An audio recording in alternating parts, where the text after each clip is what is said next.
This I wanna nail sports to the bone. Top blogger, top YouTube channel. No matter which sports here, we got it covered. Subscribe and hit the notification bell. What's up, sports to the bone family? Here again, man, here again. Alright, so this one is just a short video. Gonna be taking a look at Roston Chase. We spoke about him on the last live that we did. And I must say, this man is really putting his hand up, showing the selectors that here what? You are in search of a number 3 batsman to take on this team to the T20 World Cup. I am the man. We're talking about being able to rotate the strike and being able to strike the ball cleanly when it is called for.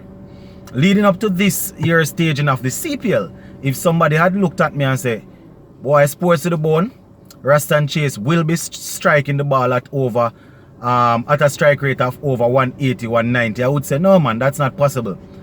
But so far, Roston Chase has even managed to strike up to 200, because in this game that just concluded, he got 64 of 31. You understand? 64 of 31, and I must say he really played some classy shots, my viewers and subscribers. We're not talking about just going out there and hitting. You know, orthodox cricket shots. And you know, I remember when after the game concluded and they were doing an interview with him, you know, he raised the point that, you know, he found out that he was trying to hit the ball too hard, therefore he was losing his shape. So coming into this year's staging of the CPL, he decided that, you know, he's going to try and use his timing, try and use his class, and it is definitely working out for him as we speak, because I think so far he has managed to notch up maybe about 2 half centuries thus far. You understand? And I think his team is now in second.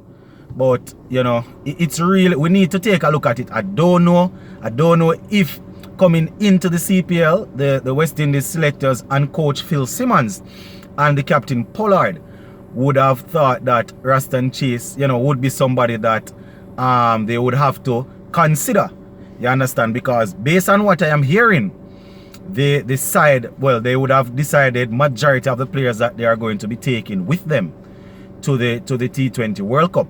So there are a couple of spots or a couple of slots that are still free.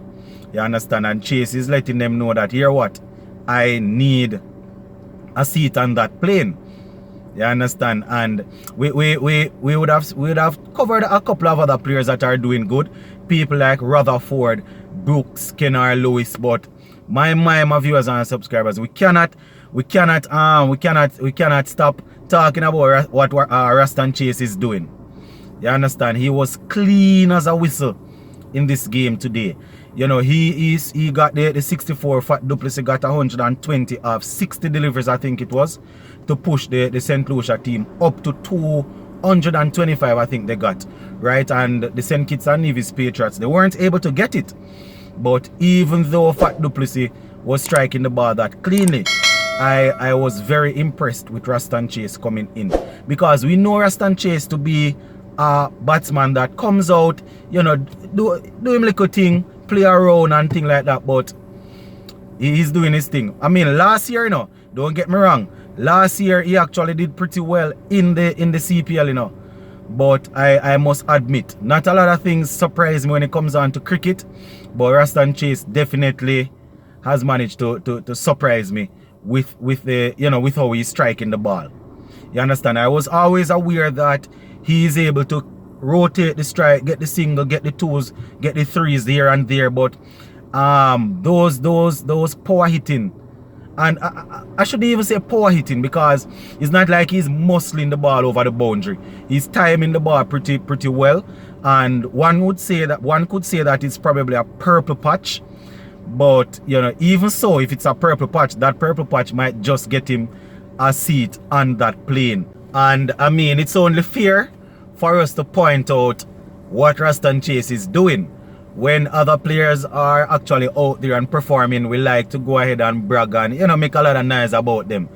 But I don't know if because we classify Roston Chase as a test player or as a 50 over player, I don't really see a lot of people talking about it. But I guarantee you, my viewers, Roston Chase is really performing, and they need to take a look at him. He ticks all the boxes. You understand? They are thinking about, all right, say for example, Evan Lewis is going to open. And if Simmons is not doing so well right now. So whoever opens with Lendl Simmons, you know, we need somebody at a number 3 or a number 4 that will be able to rotate the strike and to hit the ball cleanly. And for some reason, it seems as if the selectors don't want to bat Sherman Hetmeyer at number 3. I don't know why. Because I think that would be a good option to play Hetmeyer at 3. You understand? Poor and 4 are somewhere there about.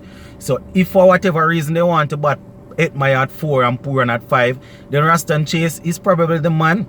You understand? And it's still early days. So I don't want to get ahead of myself where the CPL is concerned.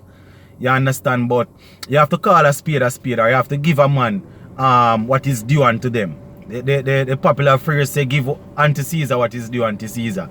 And Roston Chase is doing his thing. He's doing his thing. You understand? He has caught a lot of us by surprise, but he's doing his thing. And I think even the last T20 series that we had the other day, West Indies that is, we had up to 30, 40 dot balls in a couple of the games. We can't have that. You understand? If you are able to go out there and make a 100 and say for example a 180, right? With just mostly boundaries and a couple singles here and there and 40 dot balls. Can you imagine if we would have had somebody there that is, you know, ticking over the score, taking a 1 here, taking a 2 there, then those 180, 190 would turn into 210, 220, and then it would be way more difficult to beat us. You understand? So that is something that we need to take a look at, guys. You know, I know this is the method that we use to win the 2 T20 World Cups that we would have won. You understand? The power hitting, but it only makes sense if we are able to get a man that is going to go out there and get you and batting at number 3 and get you a good maybe 50 off a 35 or off a 40 deliveries. That is good. Instead of having a man going out there, you know, maybe facing about 50 balls and then get maybe 50 or something like that. We don't really want that, man. We need somebody that is able to go out there and to tick over the score. Because that is where we lose a lot of our games. If you look at the T20 games, especially when we bat, and you know we lose a lot of the games by 15, 20 runs. And those runs we could have had easily, guys. Easy. If we start to you know, tweak our tactics a little bit, you know, and as I said, I'm not asking them to move away from the winning format, that is the boundary hitting, but it only spells sense to me. You understand? And going into the subcontinent where the T20 World Cup will be played, we are expecting say for example, you go up against a team like for argument's sake, South Africa.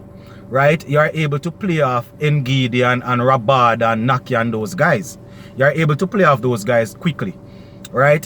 What happens in over after the power play in over number 8, 9, 10 thereabout when Shamsi comes on with his spin? Are we going to be there and play? Are we going to play down all the deliveries? We can't have that. So we need people that are able to go out there and rotate the strike. I'm not saying that Roston Chase is the only player that can do this, you know, but he's definitely auditioning well for it. So we have to think about things like these. Each team that we are going to go up against, they will have a quality spinner in their team. You understand? We know South Africa is in our group. I think Australia and I think England. I don't remember. But every team you can think of, they are going to be coming with a quality spinner. So what are we going to do when we reach over number 10, 11, 12 thereabout, when the spinners come on? Are we going to soak up that balls, or are we going to look at somebody that is capable of rotating the strike? Going into this year's staging, as I said in a previous video, we were looking at Shea Hope to go out there and to do some work, right? So that he can occupy the number 3 slot. And you see, the funny thing about it, that, you know, Shea Hope is not doing well. So if Roston Chase is doing the same job, why don't we speak about him? It is only fair. You understand? And it's food for thought, guys. It's food for thought. You know, and it's my opinion, so things might be, a lot of you guys might not agree, but this is how I see it. And, you know, it would take a lot of pressure off the likes of Pollard and Russell and Allen coming in. You understand? If we are able to get a number 3 that will go out there and strike the ball nicely, rotate the strike, even a Rutherford, you understand? Then it would take a lot of pressure off the power hitters coming in. So let us see how that goes, my viewers and subscribers, because right now the CPL is really heating up and we have a lot of youngsters coming through. So, you know, as the CPL continues, we're going to be looking at it and we're going to see how we can analyze it and put it out there so you guys can listen and give your feedback. You understand? Sports to the bone, keeping you informed. Big up on yourself, peeps. I'm out.